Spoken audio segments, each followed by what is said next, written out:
En este video vamos a hablar de los principales elementos que hay de un objeto que está en un plano inclinado. El plano inclinado es un tipo de situación física en la que tenemos un plano que tiene un cierto ángulo θ de inclinación con respecto al suelo y donde hay un bloque que comienza o se está deslizando o requiere un empujón más adicional para que se deslice. En este caso decimos que sobre el centro de gravedad del bloque está actuando el peso y que éste lo impulsa a moverse hacia adelante o hacia atrás según la dirección del plano inclinado. Podemos descomponer el peso en su componente normal en y su componente en X para así ver que la componente en X va a ser igual al peso por el coseno del ángulo θ. Esta componente lo que nos va a dar es que en principio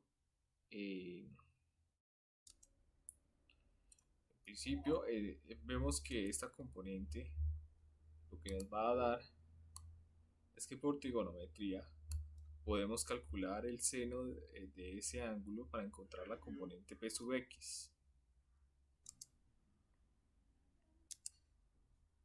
El peso en la componente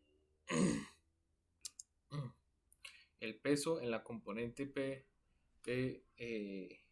vertical igual con el coseno de θ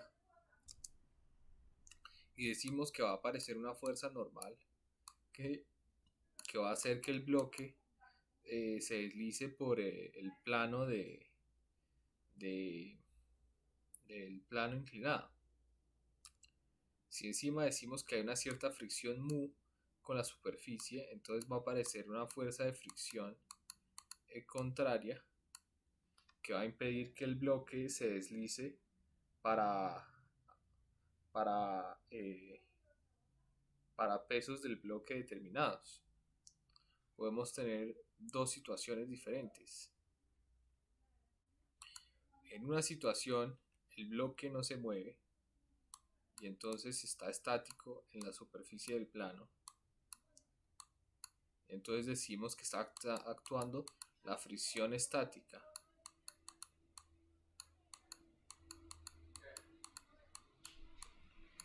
Esta fricción estática hace que el bloque no se mueva y solo cuando se venza pasará a ser fricción dinámica.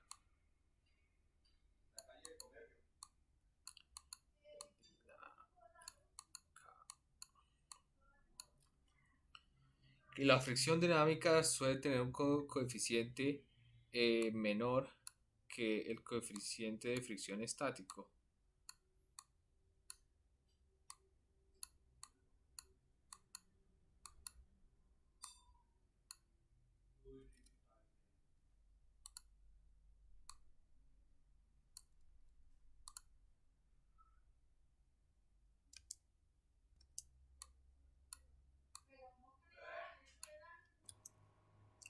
Entonces, cuando la velocidad del bloque esté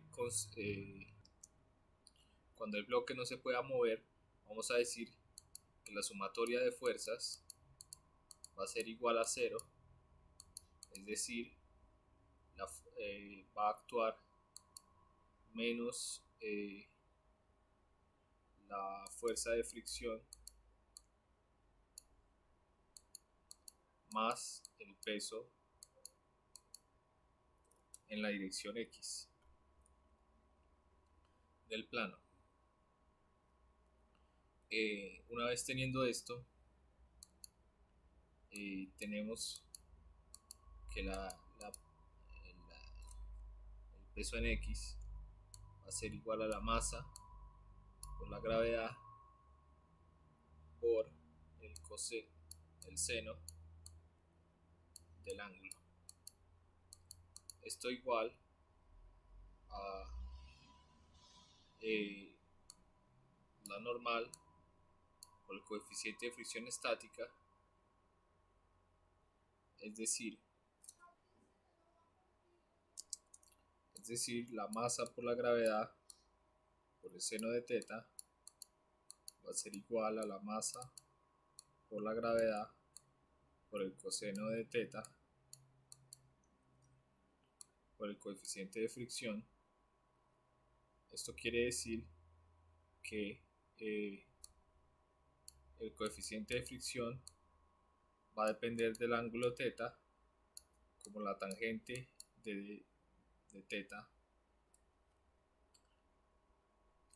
En este sentido, podemos afirmar que entre más inclinado esté el ángulo,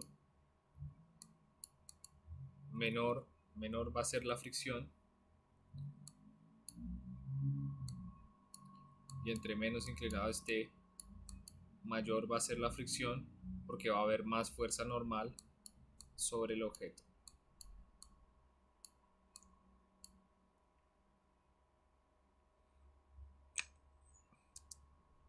Ahora pasamos a considerar cuando hay una aceleración debido a que el bloque se está deslizando. Esto va a ser igual a menos la fuerza de fricción más el peso en X.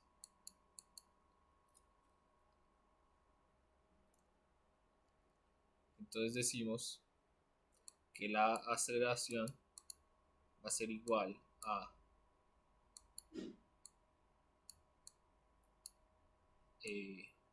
la fuerza del peso por el seno de teta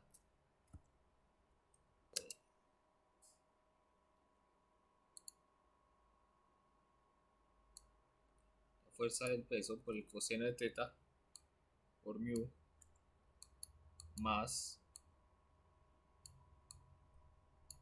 la fuerza del peso por el seno de teta.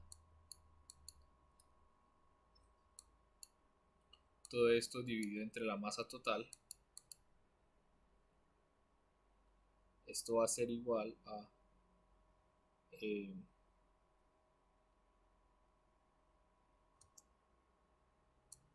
G por el seno de teta menos coseno de teta mu. Entonces, cuando el bloque haya superado la fricción estática, va a deslizarse con una cierta fricción dinámica que nos va a dar el valor de la aceleración con la que desciende del. Si ahora aplicamos la ley de conservación de la energía mecánica, la energía total va a ser igual a la energía potencial gravitatoria más la energía cinética, que es un medio de la masa por la velocidad al cuadrado. Cuando el bloque está en el punto más alto de su trayectoria y nos preguntamos con qué energía llega a la parte de abajo del plano inclinado, cuando el bloque está en la parte superior del plano inclinado, decimos que solo hay energía potencial gravitatoria, pero cuando está en la parte más baja, toda la energía potencial gravitatoria se ha convertido en energía cinética. Entonces podemos decir que energía inicial va a ser igual a mg por h, lo cual va a ser igual a la energía final, que va a ser solo energía cinética, es decir, un medio de la masa por la velocidad al cuadrado. De aquí entonces podemos despejar la velocidad y decir que la velocidad al cuadrado va a ser igual a un medio de la masa por la velocidad al cuadrado va a ser igual a la masa por la gravedad por la altura, es decir, 1/2 de la velocidad al cuadrado va a ser igual a la gravedad por la altura. Velocidad va a ser igual a la raíz cuadrada de 2 gravedad por altura.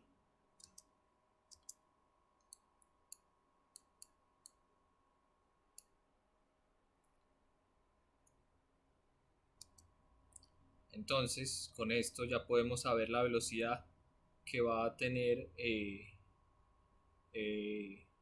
nuestro bloque dependiendo de la altura con la que se mueva por ese plano inclinado. Entonces, en todo momento podemos conocer la velocidad conociendo la altura que ya ha descendido por ese plano inclinado. Sin embargo, también podemos decir que lo que se desplaza en un eje X paralelo al plano inclinado va a ser igual a la posición X inicial más la velocidad en X por el tiempo menos 1/2 o más 1/2 de la aceleración en X por el tiempo al cuadrado.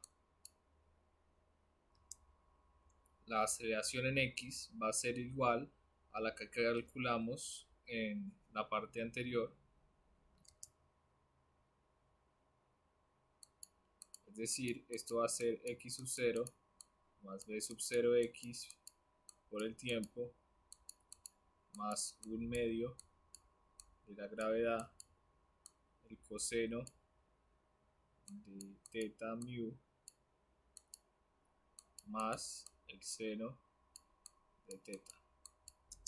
Por lo que decimos que el movimiento es rectilíneo, es uniforme y es acelerado en la dirección del plano inclinado hasta salir de este plano inclinado. Equivalentemente, podemos decir que podemos también calcular el problema en el que el plano inclinado va aumentando progresivamente su ángulo hasta que vemos que la fricción estática no puede vencer la fuerza que siente el bloque y este se comienza a deslizar. Para ello necesitaríamos una función que esté haciendo que el ángulo esté aumentando con el tiempo.